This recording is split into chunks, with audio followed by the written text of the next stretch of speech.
Hello, hello, beautiful souls. Welcome back to my channel. If you are brand new here, welcome. I'm Bonnie, Old Soul Mermaid. Today I have an unboxing for you. And this little package came all the way from Ukraine. Look at that. All the way from Ukraine. And you know, it didn't take that long considering, yeah, Odessa. Look at that. See the nice Russian lettering and the cool stamps. Very, very cool. But I was surprised at how quickly I got it. And I've gotten other decks, a couple other decks from Ukraine, and they took forever, like months. So we are going to unpackage this and we are going to take a look.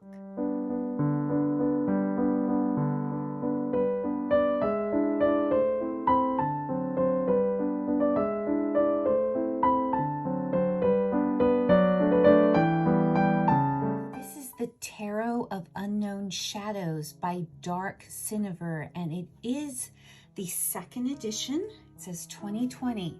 Now, right off the bat, I am a little bit displeased.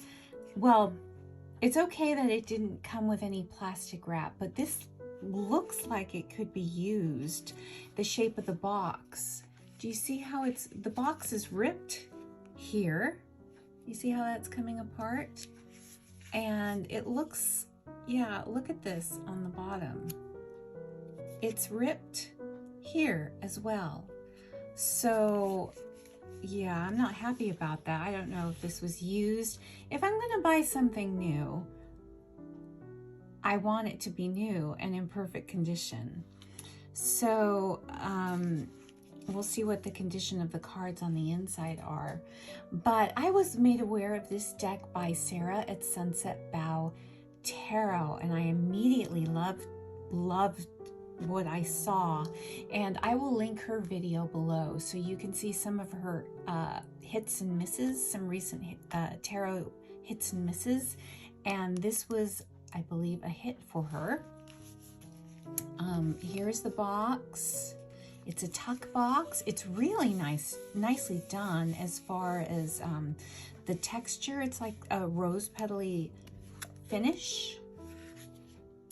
It does say that this is 100% biodegradable, which is nice. Okay, so we're going to take, all right, so the cards are plastic wrapped on the inside, which is good. You know what? I'm going to be asking for a new tuck box, and if they have to send it all the way from Ukraine, so be it. But you know, I paid money for this. Now I will say I got this on a sale, and I hope it's still on sale because this deck normally is $58. And when I went through Sarah's link that she put in her video to the Etsy shop, and it was $58, free shipping though. And then I went back a few days later and it was 60% off, so I paid $24 for this. So I mean, for the box, but still, I was expecting to get perfection, and that may sound kind of persnickety and whiny, but you know how it is, you know. If I have to live with it, of course I can. I can put this in a bag and fold up the tuck box and put it away. But, you know, this is just kind of not okay. All right, so I hope that I'm thrilled with the cards. So I'm going to take the plastic off right now. So here's the little white book, or little green book in this case, and the book is edged in some metallic faded gold, just like the cards are, which is really nice. We'll take a look at the book in a second, but these are the backs. They are metallic and shiny, as you can see, but it looks like it's got some nice distressing. And the same with the edges.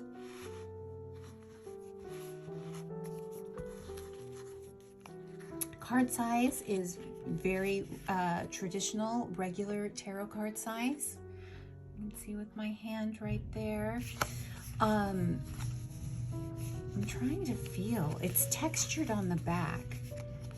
I'd say this is probably 310, 320, no more than 330 GSM. So somewhere between 310 and 330. I can't remember what the description said, if they even said. Yeah, nice. It'll be easy to shuffle. And I'm really liking the distressing on the back, but you can see they're shiny. You can see the reflection. There's my phone. Okay, so we are going to flip these over and we are going to do a musical flip through.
hope you enjoyed that musical flip through the cards, and I want to go over some things that I noticed about this deck. But before I do, I neglected to read what was on the back of the tuck box. So it says the Tarot of Unknown Shadows is made by using a technique of collage, a truly alchemy art of our time, by assembling different parts of old photographs from the 19th and early 20th century. The infinite possibilities of time and space traveling are open for us. Every cut part hides its own memory, traces of previous experience, destinies, desires, carries an infinite sequence of connections and progressions of the past. Thus, the total sum of all these fragments, no matter how small, large, or irregular, they are unfold. There's a little bit of grammar here.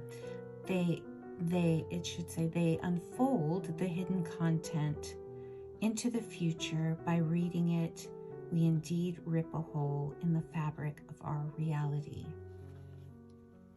So a collage deck, and you know I'm attracted to collage decks, and I will continue to be. And I don't think, you know, yes, it could be said they could be all the same, and how many old art collage decks do you need? But they all have their own feeling, their own vibe, their own aesthetic, and I'm attracted to them. There's still one more that I need to get for my collection, and that is the Stretch Tarot, which I do not have yet, and I really, really want, because I do have his Lenormand. Okay, so with the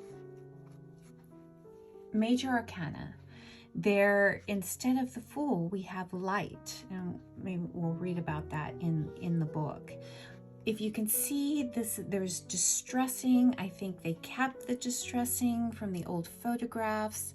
This is very much reminds me of going into a oddity shop, a thrift shop, and an antique shop, and sifting through their baskets of photographs. And this is kind of what you get, those old tin type photographs. This is very, very much what you get. And then the wonderful collage. You've got gold foil.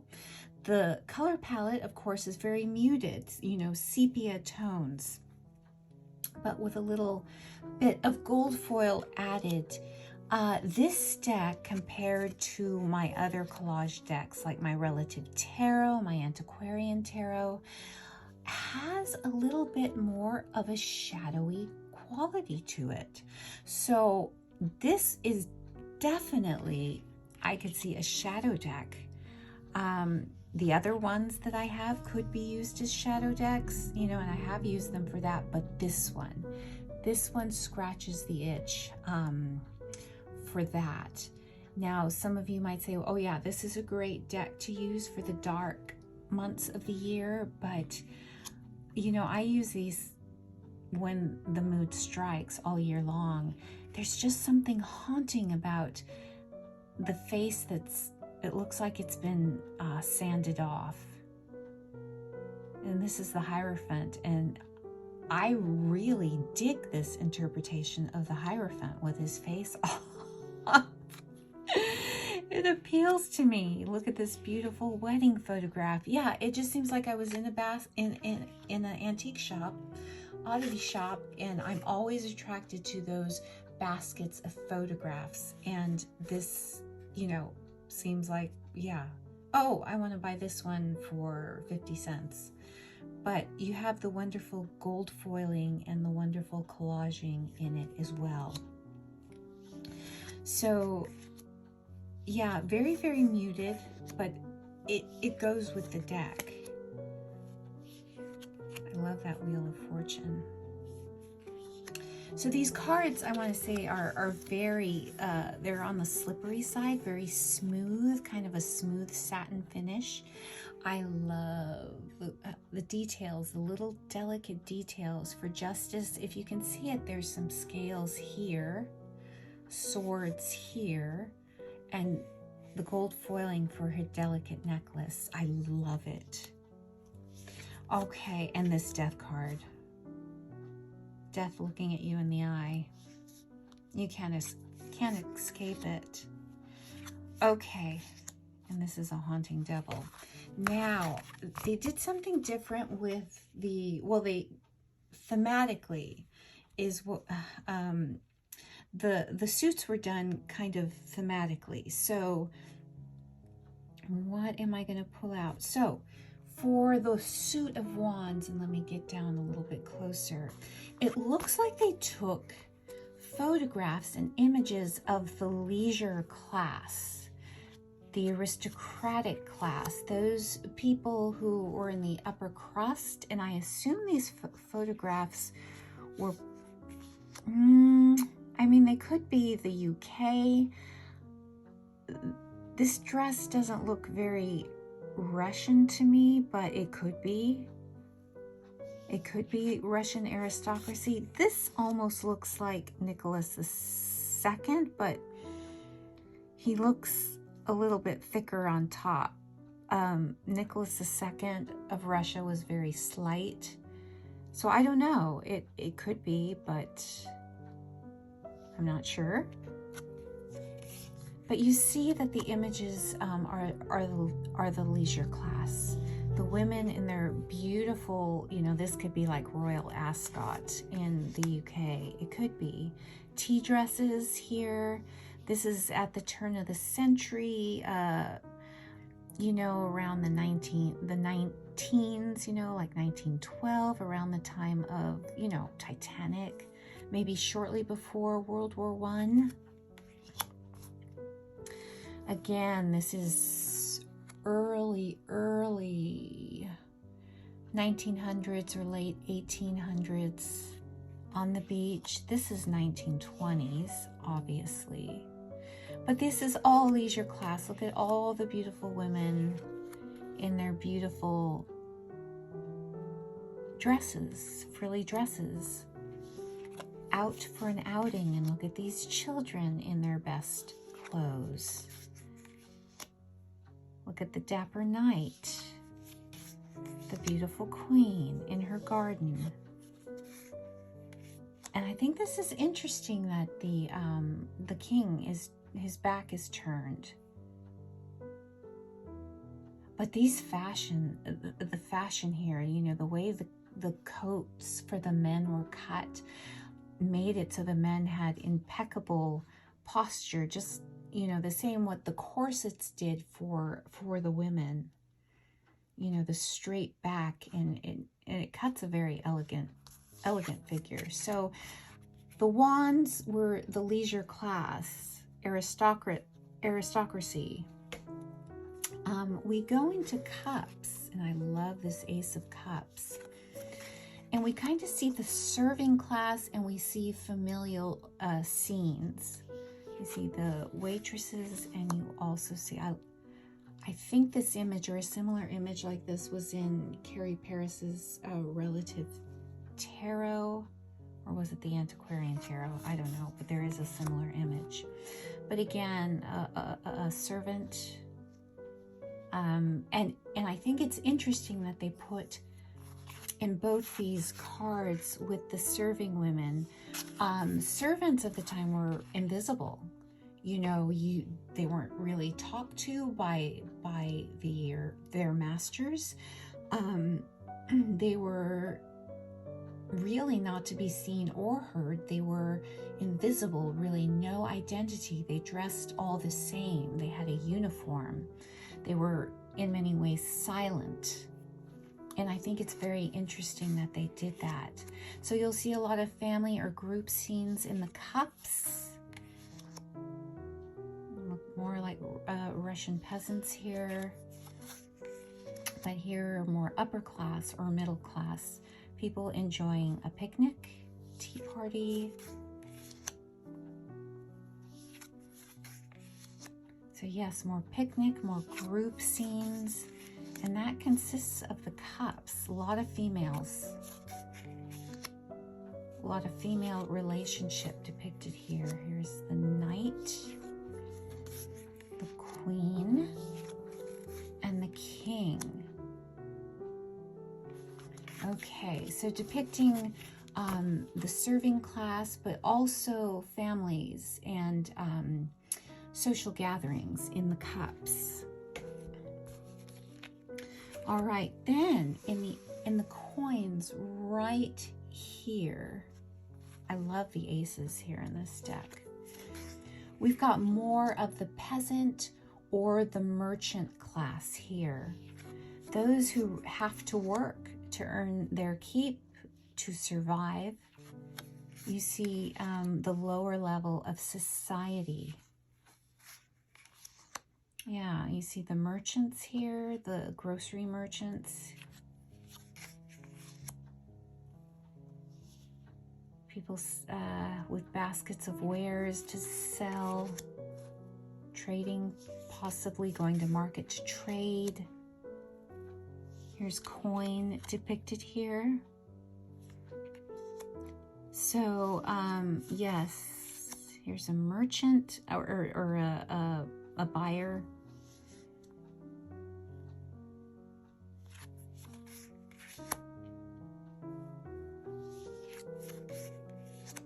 Yeah, very much the class that has to work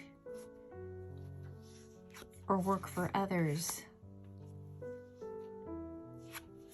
So that was the pentacles, or coins, as they're called in this deck. And then the last suit, you have the Ace of Swords, and this is depicted by a warrior class because everybody's got swords, you could tell, or military, old military uniforms. This looks like to be Russian Cossack uniforms here. Yeah, Cossacks.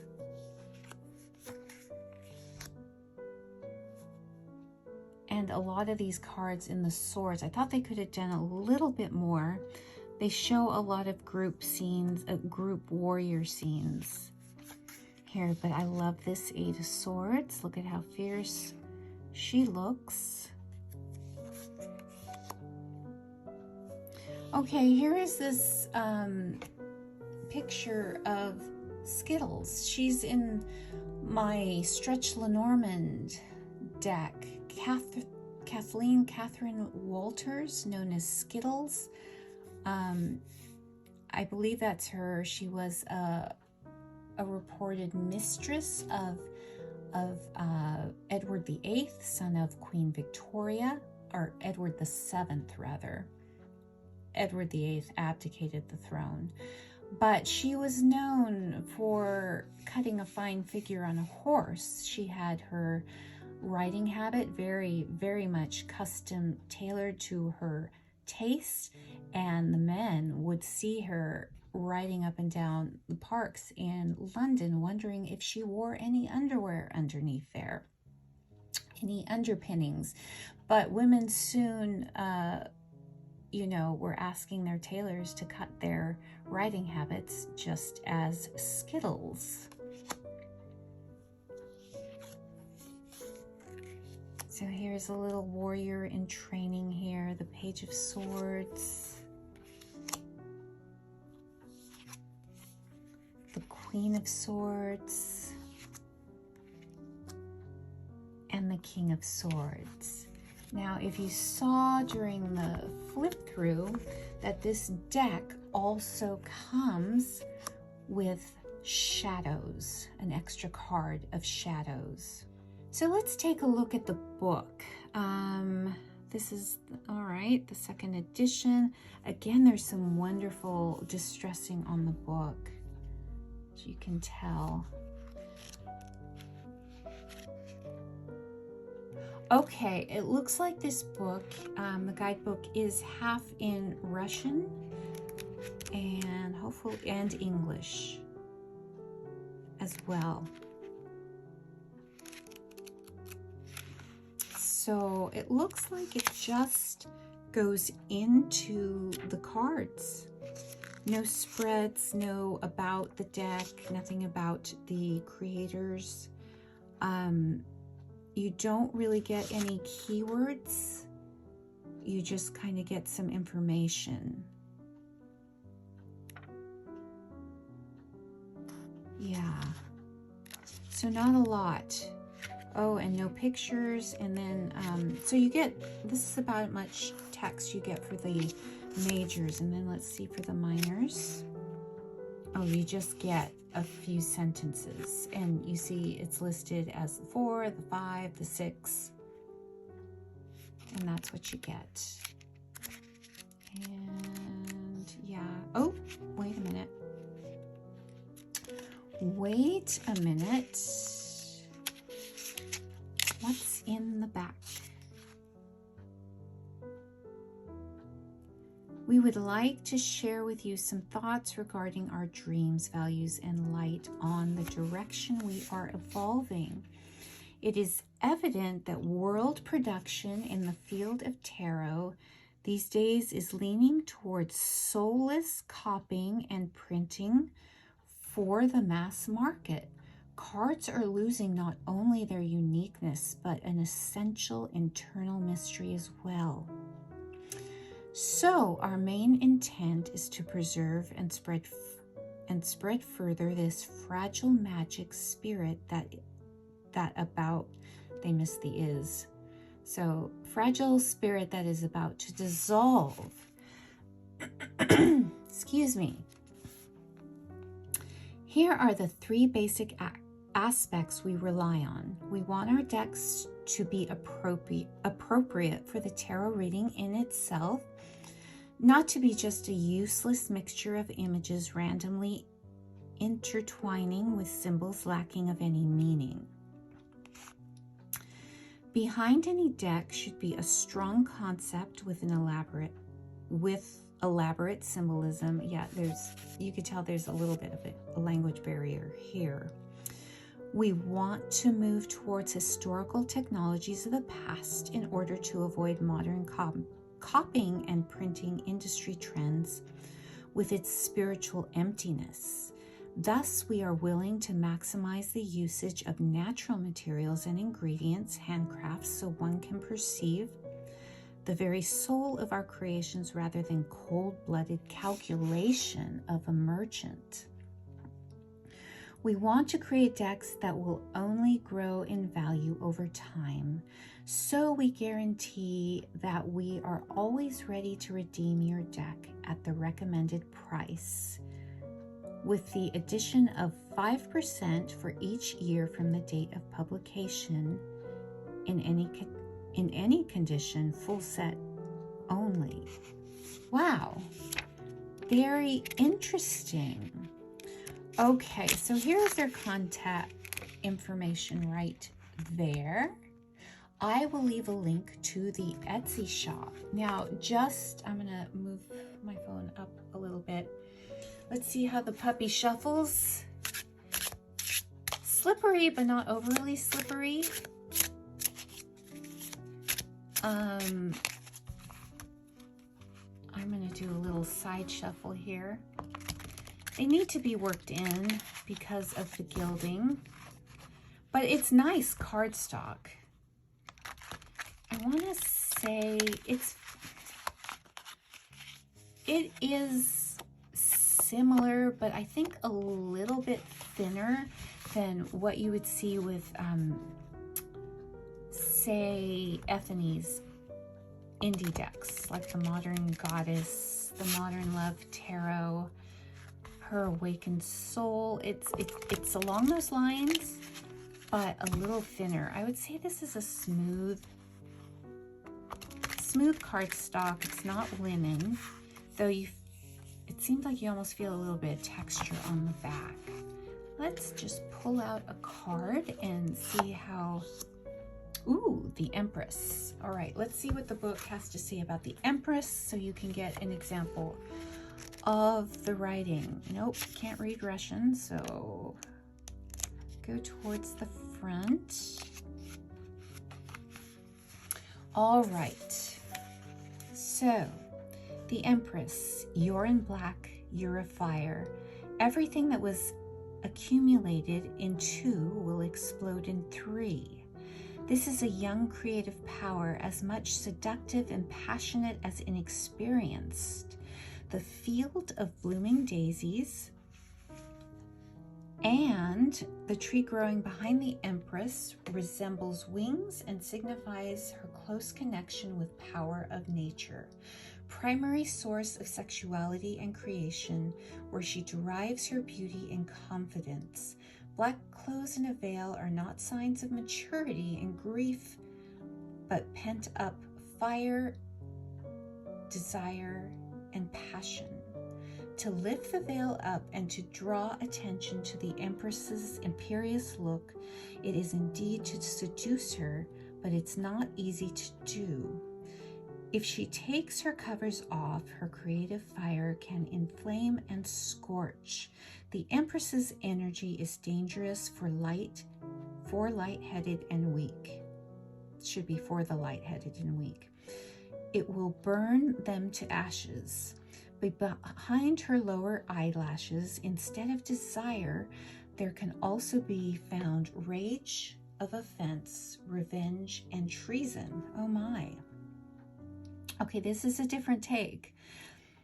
This is the underside of her unbridled power and beauty, selfish, disorderly, untamed energy that is ready to explode and burn down in vain. But the Empress, who got to know true authority, is able to present the beauty of the whole world in her magnificent appearance. Okay, so even though it's not separated and you don't get keywords like reversed and upright keywords, there is the reversed kind of meanings written in and woven in. So very interesting. I like, you can tell just from an American perspective that there is some Eastern European philosophy and history going here, from the creator's mind. So, and I think that is very powerful and very, very useful, and something that I know it will aid me in my reading with this deck and taking on new interpretations. I think it is fabulous. All right, final thoughts on the Tarot of Unknown Shadows.